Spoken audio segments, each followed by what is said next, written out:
চেষ্টা কৰিছো নবালিকা 16 বছৰীয়া নবালিকাৰ সৈতে ভয়ংকৰ কাণ্ড সংঘটিত কৰা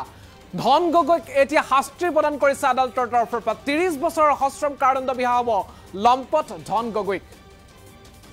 এই মুহূৰ্তত জনাইছো এক ব্ৰেকিং নিউজ এগৰাকী 16 বছৰীয়া নবালিকাৰ সৈতে কুকাণ্ড কৰা লম্পটক শাস্তি প্ৰদান কৰা হৈছে আদালতৰ তৰফৰ পৰা আদালতে শাস্তি বিহিছে লম্পট ধন গগৈ নামৰ লম্পটে এগৰাকী 16 বছৰীয়া নবালিকাৰ সৈতে কুকাণ্ড সংঘটিত কৰিছিল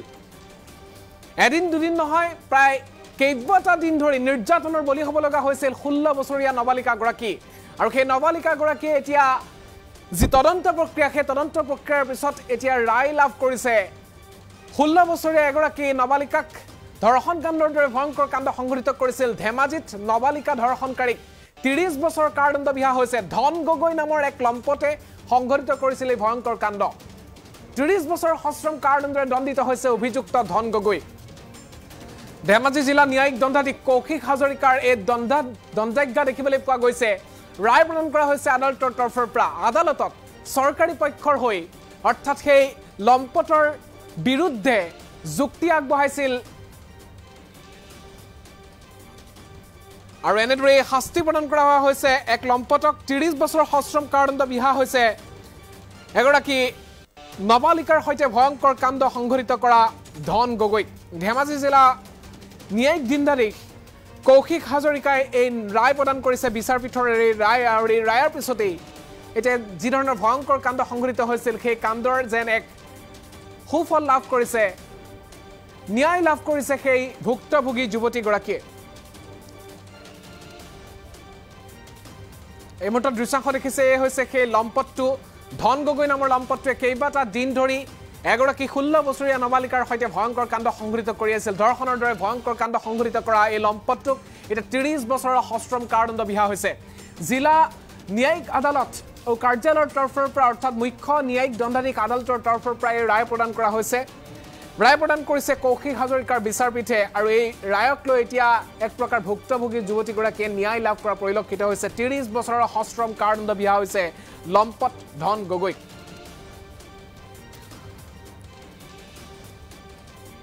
চৰকাৰী পক্ষৰ হৈ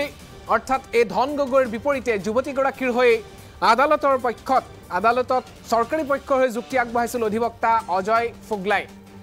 আৰু অৱশেষত যুৱতীগৰাকীয়ে ন্যায় লাভ কৰিছে আৰু তাৰ ফলত উৎফুল্লিত হৈ পৰিছে পৰিয়ালবৰ্গ কিয়নো 5টা দিন এটা দুটা দিন নহয় 5টাকৈ দিন ধৰি এগৰাকী যুৱতীক অতি ভয়ংকৰভাৱে বৰ্বৰভাৱে নিৰ্যাতন কৰিছিল এইটো লম্পট ধন গগৈ আৰু ধন গগৈৰ প্ৰতি আদালতৰ বিশেষ ৰায় 30 বছৰৰ সশ্ৰম কাৰাদণ্ড বিহা হ'ব এই ৰায় প্ৰদান কৰিছে মুখ্য ন্যায়িক দণ্ডাধীশ আদালতৰ তৰফৰ পৰা ধেমাজিৰ পৰা আৰু ন্যায়িক দণ্ডাধীশ কৌশিক হাজৰিকাৰ বিচাৰপীঠৰ এই ৰায়দান আদালতত যুৱতীগৰাকীৰ হৈ চৰকাৰী পক্ষৰ হৈ অৰ্থাৎ যুক্তি আগবঢ়াইছিল অধিবক্তা অজয় ফুগলাই মন্তব্য আছে এই মুহূৰ্তত মন্তব্যটো আগবঢ়াইছোঁ তেখেতে বৰদলনিৰ পৰা এগৰাকী 16 বছৰীয়া নাবালিকা তাই নিজৰ ভায়েকক স্কুলত থৈ ঘৰলৈ বুলি উভতি গৈ থকা অৱস্থাৰ পৰা তাইক মুখত সোপা দি এখন গাড়ীত ভৰাই কিডনেপ কৰি লৈ গৈ ধেনু ধৰা তেখেতৰ নিজৰ বাসগৃহত এটা কোঠাত আবদ্ধ কৰি ৰাখি প্ৰতিদিনে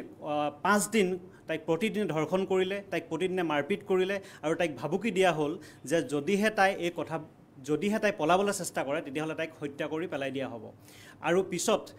যোনদিনাখনি তাই নোহোৱা হ'ল সেইদিনাখনিয়ে ভিক্টিমৰ মাকে বৰদলনি অ'পিত এখন এজাহাৰ দিয়ে আৰু সেই এজাহাৰৰ ভিত্তিত গোগামুখ পিএছৰ আণ্ডাৰত এটা গোচৰ ৰুজু হয় গোচৰ ৰুজু হোৱাৰ পিছত তদন্তকাৰী বিষয়া ৰাম নামৰ এজন তদন্তকাৰী বিষয়াই গোচৰটো তদন্ত কৰি থকাৰ মাজৰ পৰাই গহপুৰ এই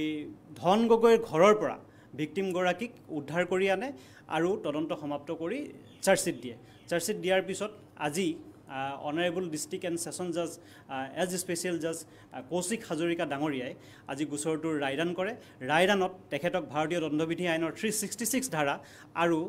পক্সো এক্টৰ 6 ধাৰাত দোষী পায় পক্সো এক্টৰ 6 ধাৰাত তেখেতক 30 বছৰ সশ্ৰম কাৰাদণ্ড আৰু 30,000 টকা ফাইন বিহে আৰু ভাৰতীয় দণ্ডবিধি আইনৰ 366ত তেখেতক 7 বছৰ জেল যে 2022 চনৰ পালে এগৰাকী 16 বছৰীয়া নবালিকা যুৱতীয়ে নিজৰ ভায়েকক বিদ্যালয়ৰ পৰা যেতিয়া থৈ উভতি আহিছিল সেই সময়তে গাড়ীত ভৰাই লৈ গৈছিল ধন গগৈ আৰু ধন গগৈ ঘৰত কেইবাটা দিন ধৰি সেই নবালিকা যুৱতীগৰাকীক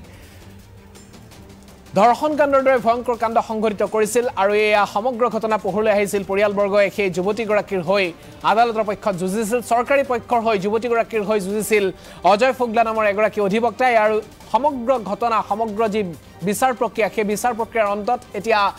মুখ্য ন্যায়িক দণ্ডাধীশ আদালতৰ তৰফৰ প্ৰায় ৰায় প্ৰদান কৰা হৈছে আৰু এই ৰায়ৰ পিছতে এতিয়া 30 বছৰ সশ্ৰম কাৰাদণ্ড আৰু 30,000 টকাৰ জৰিমনা বিহা হৈছে ধন গগৈৰ বিৰুদ্ধে এতিয়া যেন এক স্বস্তিৰ নিশ্বাস পেলাইছে পৰিয়ালটোৱে কিয়নো পৰিয়ালটোৰ এগৰাকী নবালিকা যুৱতীৰ সৈতে যি কাণ্ড সংঘটিত কৰিলে সেয়া এক অক্ষমনীয় অপৰাধ আৰু এই অপৰাধৰ পিছতে এতিয়া যুৱতীগৰাকী এক প্ৰকাৰ ন্যায় লাভ কৰিছে এই আদালতৰ ৰায়ক লৈ